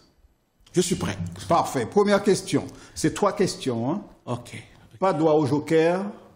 Vous ne pouvez pas appeler un ami ou une amie. Oh. Vous ne pouvez pas appeler madame ou un enfant. Rien du tout. Je peux me faire aider par vous, en tout cas. Hein? Je pose la question. On verra si je peux aider ou pas. Oui. Première question. Il existe un département en Haïti qui s'appelle Artibonite. Oui. Il prend son nom du fleuve Artibonite, appelé aussi rivière Artibonite.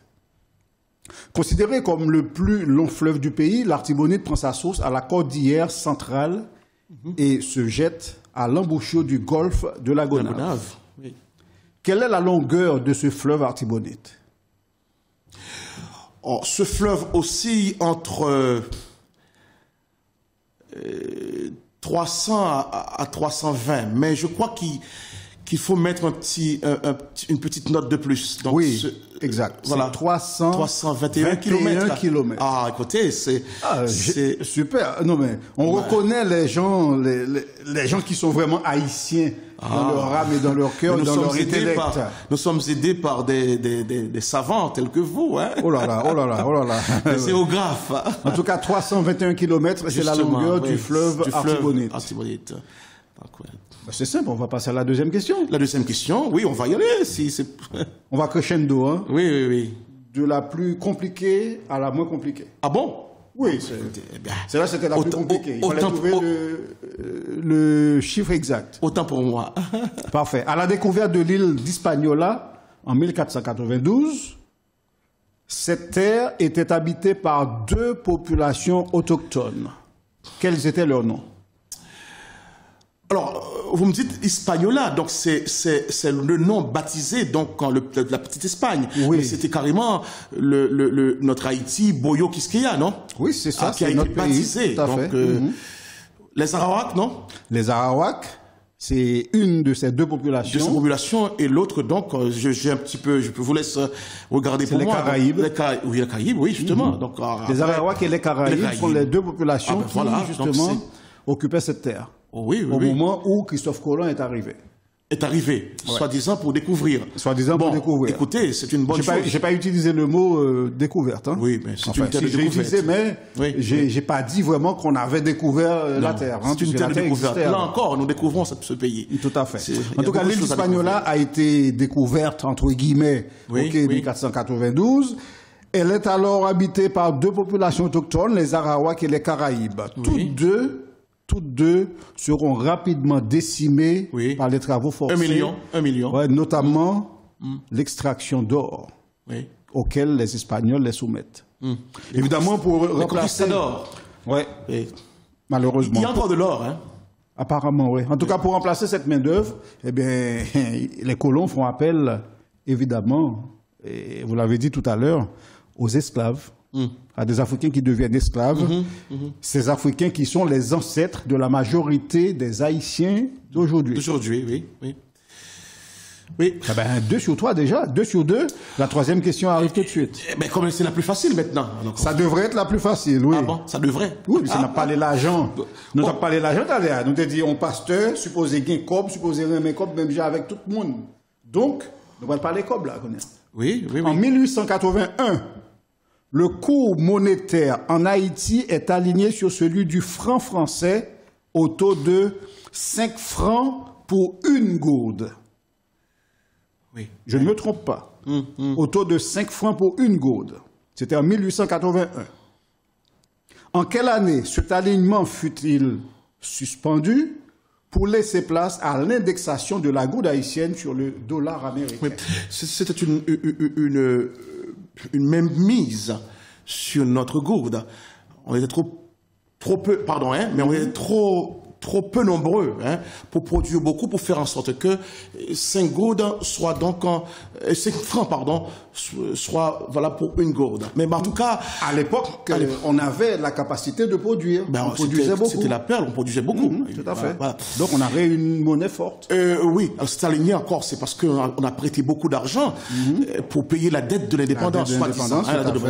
Donc c'est normal, pour sécuriser leur affaire, ils ont aligné, ils ont organisé cet alignement. Mais ça devait aller jusqu'à 1915, lors de l'invasion américaine.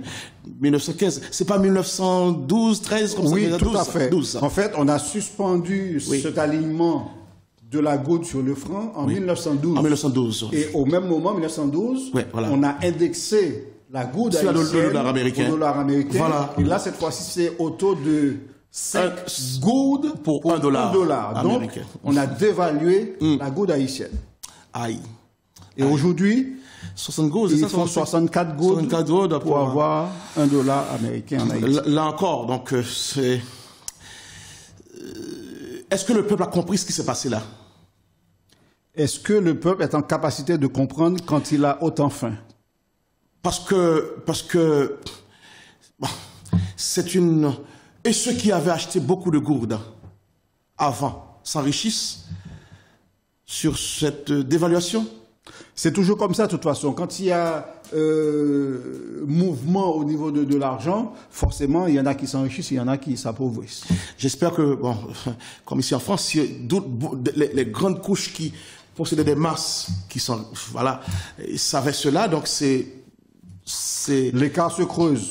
Les plus riches deviennent plus riches, les plus pauvres deviennent plus pauvres. S'appauvrissent davantage. Le pauvre peuple va dire, mais écoutez, c'est une grâce, mais le taux d'échange par rapport donc aux produits nécessiteux, en fait, aux produits premiers, reste donc toujours le... Tout à fait, et je me suis pris la tête avec un camarade dernièrement qui vit à l'étranger, qui disait, oui, mais la goutte, pourquoi 64 gouttes seulement pour $1? Parce que moi, quand je vais en Haïti, et plus la goutte... On ne comprend pas grand-chose. Voilà. Et je dis, mais tu sais, quand tu changes ton dollar, tu as 64 gouttes, tu aimerais avoir 100 gouttes, ok. On va te donner 100 gouttes, qu'est-ce que tu vas pouvoir acheter avec 100 gouttes. Parce que ça suit, hein. Tout à fait. Oh mon Dieu. Faut qu'il y ait transparence sur l'économie haïtienne. Il faut qu'il y ait un peu de transparence sur tout ce qui se passe en Haïti, que ce soit au niveau social, au niveau politique, et évidemment au niveau culturel également. Même au niveau des religions, il faut qu'il y ait un peu de transparence. Transparence en tout. Bien. On a fini avec Transquiz.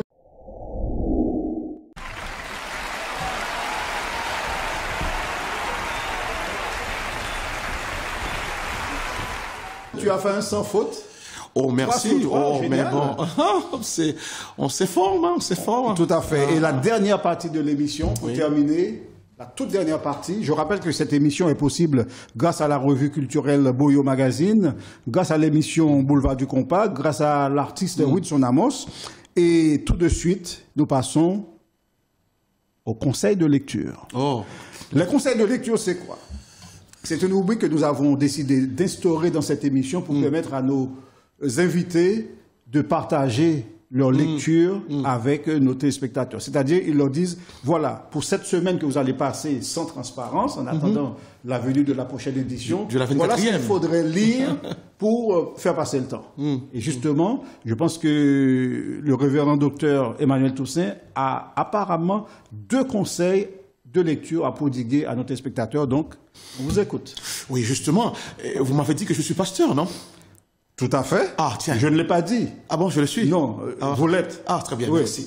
Alors, j'ai un livre donc qui m'accompagne pendant cette année ecclésiastique, cette année de vie, de foi en Église. C'est un livre qui porte le titre, c'est-à-dire le premier mot que notre Bible a dit que Dieu a prononcé lorsqu'il a vu l'homme créé par son image. C'est multipliez-vous. Multipliez-vous. Alors c'est une invitation à prendre Dieu au sérieux. Chaque fois que je vois un homme, je dis, ah, celui-là, il est capable d'être 1000. Il est capable de posséder 1000. Il est capable d'être un peuple. Il est capable donc de peupler la terre. Il est capable d'agencer. Il est capable de faire que sa nation devienne carrément donc une multiprise en fait. On trouve tout ça dans un bouquin. Bah écoutez, c'est cela. Multipliez-vous, c'est le mot de Dieu. De quel bouquin? Bah, c'est le bouquin Multipliez-vous de Francis Cham. Francis Cham. Mais oui, l'édition c'est JPC France. C'est un bon livre vraiment à lire oui, si on lit bien vite, ou si on ne lit pas vite, il n'y a pas beaucoup de chapitres. Hein. Il y a 23 chapitres. Ça permet quand même qu'on passe son temps et en attendant la 24e édition de Transparence. Multipliez-vous. Multipliez-vous. Oui, ça c'est mon côté spirituel de la chose. Et le côté poète. Ah oui, ça naturellement. C'est un ami en fait que j'ai aimé lorsqu'il était étudiant. J'ai trouvé que son français n'était pas à l'époque, n'était pas n'était pas encore au point. Et pourtant, il est devenu un grand journaliste. Et je le taquinais, je l'aimais. Et puis bon, voilà, il est devenu un grand journaliste pour en concurrencer Pradel. Non, c'est un ami, il ne peut pas me concurrencer. C'est vrai ça. On se complète. On se complète, voilà. Mais oui. D'ailleurs, il sera un de mes invités très très bientôt dans cette émission. Tout à fait. Et puis donc, j'ai vu qu'il a écrit un bon livre de poésie, L'énigme des adieux. Qui vient de sortir. Qui vient de sortir, justement. Et j'aime lui faire un petit coucou. C'est un serviteur de l'État, en fait, de notre mission diplomatique. On est en train de parler de Maguet. De Maguet Delva. Tout à fait. On n'avait pas encore dit son nom. Mais on vous cache rien du tout. Ben non, voyons. Ben voilà. Et voilà, je te cherche dans les rêves les plus fous. En parlant de Port-au-Prince, au flanc de mes rêves fugaces, Port-au-Prince était là, avec cette dentelle usée comme de la corde. Par endroits, elle est elle est sans dessus-dessous. Du désordre. Ah, justement, en parlant de cela, vous voulez, l'énigme des adieux, en parlant de Port-au-Prince, bonne préface, n'est-ce pas, d'un universitaire. Je crois que c'est la femme de l'éditeur, d'ailleurs. C'est une éditrice, en fait. Oui, l'édition. Ah bon? C'est de Éric Soré. Ah, c'est vrai ça? Et c'est son épouse qui a joué le maire quelque part, là, qui s'est fait élire, n'est-ce pas? Il s'est fait élire, avocat aussi. Tout à fait. Il est docteur en droit. Docteur en droit, oui.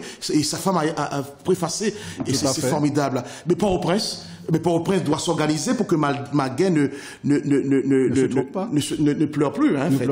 Mais oui, l'énigme des adieux, hein, voilà. Donc, il y a sa mère aussi qui a quitté ce monde et il a fait une belle panégyrie donc à la fin de ce livre, et franchement.